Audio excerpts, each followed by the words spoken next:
answered by the candidates of the different positions. Questions will be addressed to specific positions and not to specific parties or candidates. Each incumbent officer will have the turn to ask one question to all the candidates of a specific position. Candidates will each be given a maximum of 1 minute and 30 seconds to answer. So basically, one incumbent officer will ask a question that will be answered by all the chairperson candidates. And then another incumbent will ask a question for all the vice-chairperson candidates. And then the last incumbent officer will ask a question to be answered by all the councilor candidate representatives and the two independent councilor candidates. Am I right? Exactly, Romano. You're such a good listener. We are going to determine which incumbent will ask what position candidates through lots drawing. As a matter of fact, I have a bowl right here with the name of 13 incumbents getting office. Alright, we shall begin with the question of an incumbent USC officer to be answered by our councilor candidates representatives. The incumbent to ask them is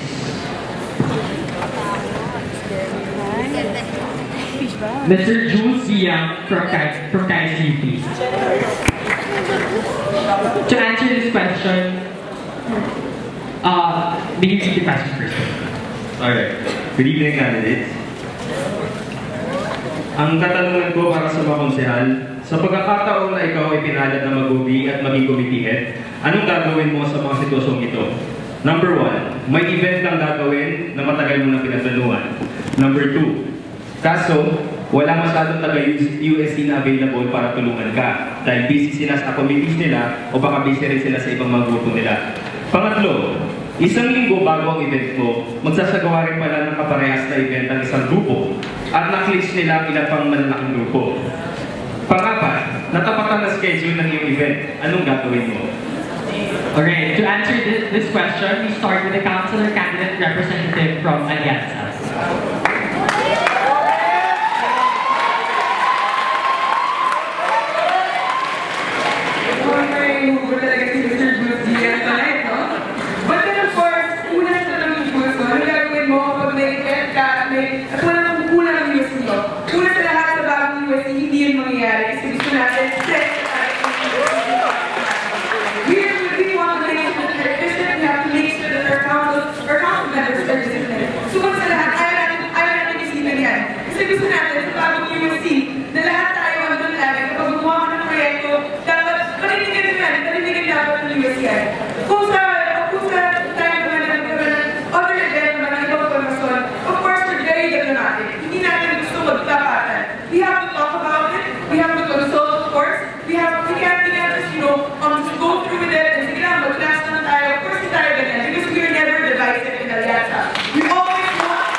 So, to start off, Mr. Jules Guiang, of course, ayaw natin yung mga delinquent USC members. We want you to wear, to always work. We want you to be members who are always there to stay. Not after 3 hours after the call time. Gusto natin yung call time. Wala na tayo. Of course, ayaw natin yung mga council members na walk out just because they want to walk out.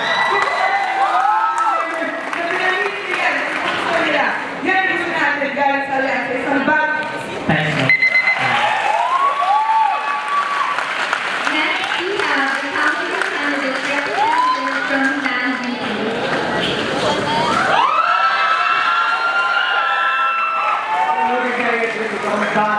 Bakit kulang yung mga sinusunod ng mga kapwa-consider natin sa mga projects. So basically, may years of law, kung years of natin you're introduced within the USC. And at the same time, isang problem pa ito ay sa bawat committee, ang members ka rin ay isang consider, ay mga consider din. So mas maganda kung isang committee, ang head ng, yung isang committee, pinamumuno ng isang consider, mas maganda involve natin students dito.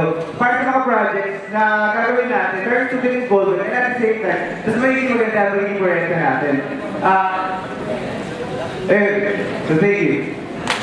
Alright. Up next, the councilor candidate representative from KAISA UP.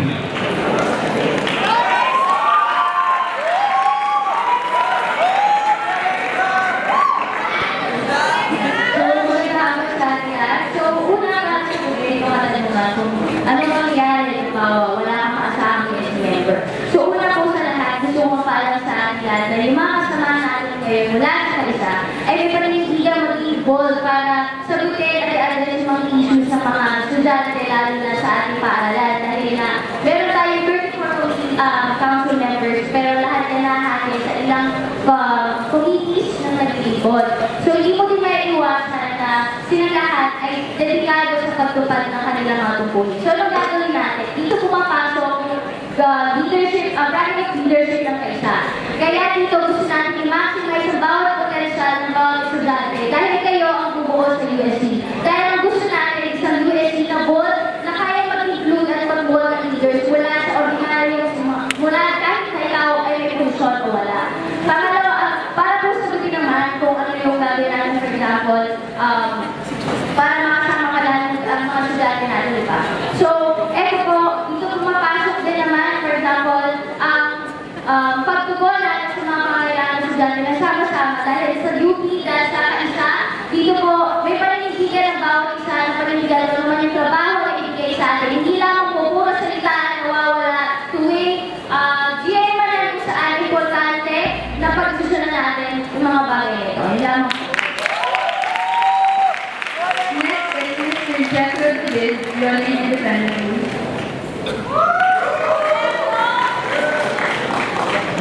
Kung matagal na matutulong yung event, siguro dapat sigurado mo na kung sino talaga yung mga makapunta sa event mo. And I guess dapat, in the very first place, you should engage a lot of students in your program or event. Kasi nangyayari talaga yun na sa isang konseho, marami talaga ginagawa yung bawat counselor or bawat kasama mo dun sa konseho.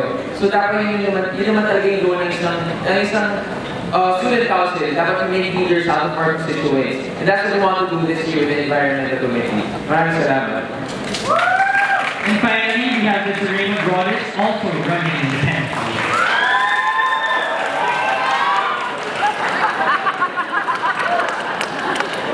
Very simply, guys. We were elected to get results. Whatever happens, whatever we do, if the other USC councilors are not supporting our projects, then again, we tap the students, we get them involved. Actually, that's why I want every project open to the students. If you see my skills, you see my RTRs, I always advocate open every project, whether it's UP Fair, gender forums, SDS, all those forums about everything. I want it open to the students. Let's tap the students. Let's make them our publicity heads, our finance heads, our logistics heads. Let's tap students so that no matter what happens, if the USC officers are not working, at least we the students are moving. Let's involve. Let's have a visible, inviting, and proactive USC. Thank you. Thank you, Councilor candidates. The next question will be answered by our Vice-Chairperson candidate. Romano, will you please do the honors of Okay, let's see. The question for Vice-Chairperson candidates will come from Mr. Chris Alquizalas from Alyansa. Hello, good evening, candidates. So, my question is, so for the Vice Chairperson, as a standard bearer, you're accountable for the direction and dynamics within the USC. With that said, what can you say about the impeachment case that happened within the USC this year? Sige, ulitin ko na rin. Since incumbents kayo lahat, as a standard bearer, you are accountable for the direction and dynamics within the USC. With that said, what can you say about the impeachment case that happened within the USC this year? Let us begin with Mr. J.P. De Las Nieves from UP ALYANSA.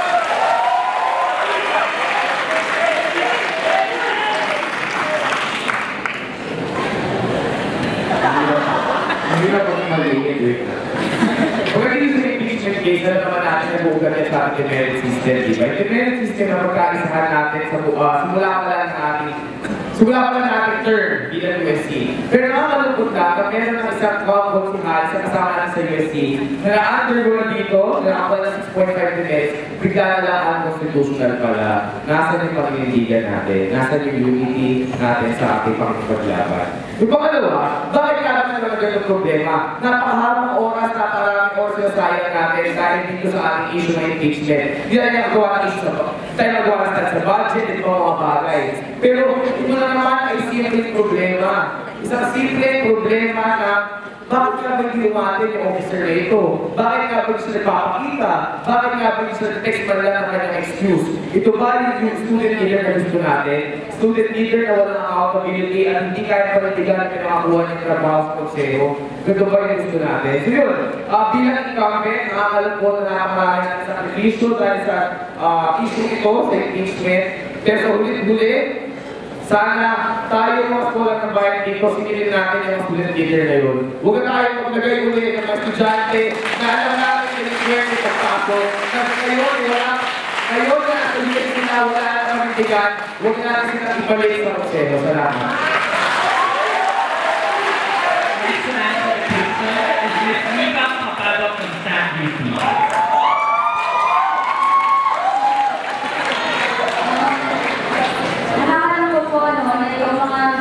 Natin mismo yung actually nanghahati doon sa ating ng mga students at sa mga issues na ganito.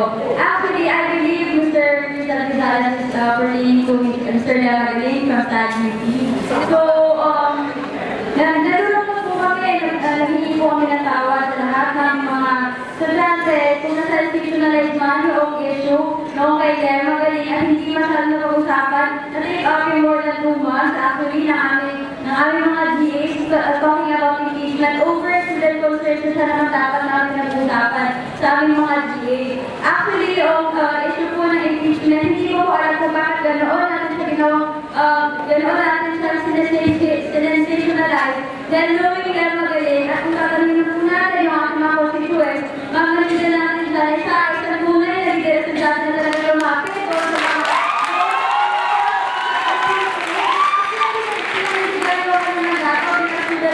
hindi nagbulat doon sa pag-educate. Sabi mga istory ng bayan, nagbulat doon sa ating mga issues sa loob ng pamantasan. Hindi ko po alam bakit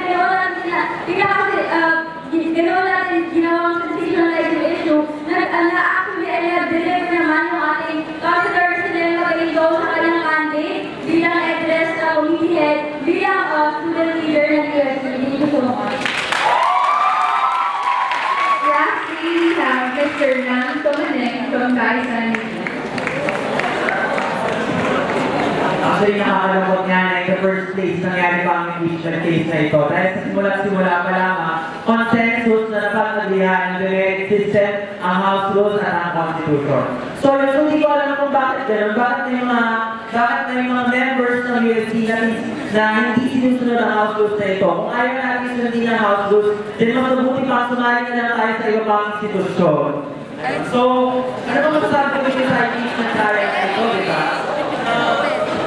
Sana lang, siguro ang iisip lang ng KAISA, siguro sa mga susunod na upo sa University Student Council ay accountability sa mga members ng University Student Council. Bakit? Sino ba naman gusto, sino tao ang may gusto sa hindi natin ng GA? Sa GA na-discuss ang mga important issues. At bakit natin sinidiscredit ang hindi pag-attend ng GA? Bakit? Ano po accountability natin sa mga estudyante?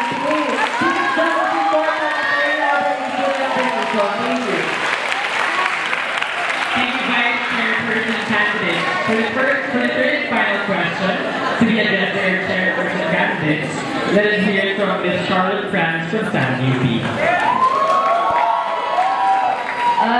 Isang malamig pero mapagpalayang hapon pa rin sa ating lahat ng mga scholar ng bayan natin ito.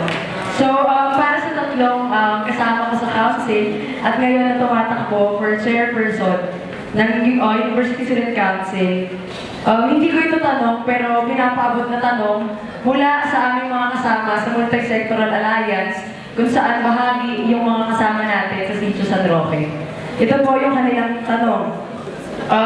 Alam niyo po ba na may namatay at nasaktan sa aming hanay noong panahon ng demolisyon sa aming lugar? Kaya naman nakakainsulto po para sa aming bahagi na malaman na pakikipagpatintero lamang sa mga pulis ang pagtingin dito ng ibang mga kasama natin sa pamantasan. Ngayon po ang aming tanong, bilang tumatakbong chairperson ng Konseho ng Mag-aaral, nasaan kayo at ano ang espesipikong ginagawa niyo sa mismong oras ng demolisyon sa aming lugar? Muli, ano po ang spesipikong ginagawa nyo at nasaan kayo, spesipikong lugar, noong panahon, noong oras ng demolisyon sa sitio San Roque? Maraming salamat po. The first chairperson candidate to answer is Mr. Alquizalas Mercado.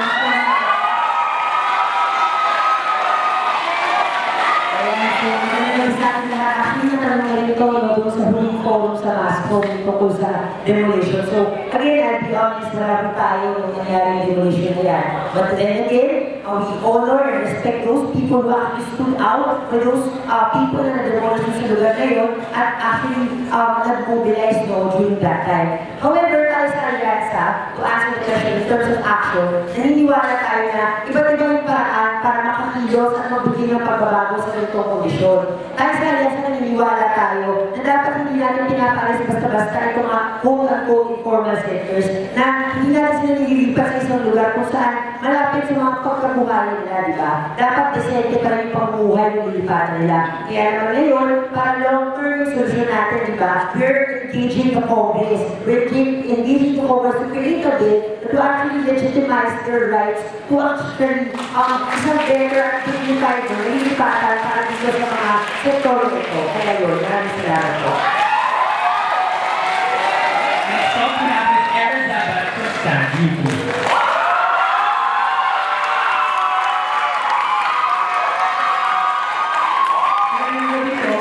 Tama po ako, itanongin ko kahapon. At hindi po ako nakarinig ng honor and respect mula sa inyo. Sila po yung nagsabi na nagpapalintero lamang. Yung ating mga student leader, yung ating mga mamamayan, doon sa Sitio San Roque. Ngayon, tinatanong po kung nasaan tayo mismo sa oras na yun. May clear din lang ang ating sagot. Kasama, yung mga dinedemolish. Kasama yung mga nasakpan. Ngayon, we also recognize na oo, valid yung pagpapasa ng mga ganitong batas. Pero sa ganitong pagkakataon na hindi po ng ating mamamayan ay samahan natin sila sa kanilang laban. Hindi po nila makakaya yung mga papel na yun. Hindi po yun yung makakapagligtas sila sa tao. And yes, respect. Diba, pagpapasa natin ng mga batas, ng ating paglalobby. Pero sa panahon po mismo na yun, na meron na unan, na meron na traumatized dahil sa tear gas, mas mahalaga po na nandoon tayo para hawakan ng kanilang mga kamay, para kausapin sila, para alamin kung ano yung mga concern. Hindi po nagpapakupot lamang tayo sa kung ano yung confines ng ating universidad. Hindi nagpapakupot tayo sa confines ng ano yung tradisyonal na pagtulong, volunteerism, hindi po yung naghihingi sa atin bilang mga eskola ng bayan. Sa panahon po na kinakailangan tayo ng mga mayroon sa Sitio San Roque, wala po tayo sa punahan, sa likuran nila, kasama po nila tayo sa Sitio.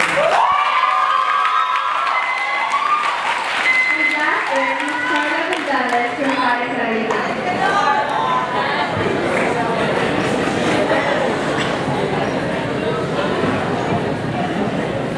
Personally, hindi po ako nasama doon sa demolition sa San Roque. Although this is only an issue, the demolition that happened in San Roque only, but demolition as a whole as an issue. Now, the principle that encompasses this is social progress and social justice. So, marami na human rights people, kahit human rights man mga informal sectors. So, that in everything that we do, in every progress that we push for, we do not step on other people, we do not step on the marginalized, because we want no one to be affected negatively with our decisions. That's why we also condemn what happened in San Roque. We continue to live this principle as our brand of leadership. And of course, with the informal sectors that are being relocated all over the country, sana mabigyan sila ng hustisya rin. By giving them proper substitute homes, giving them livelihood, giving them more job opportunities, to be able to live a long life and love and serve as human beings and with human rights. Thank you. Alright, thank you, Chair.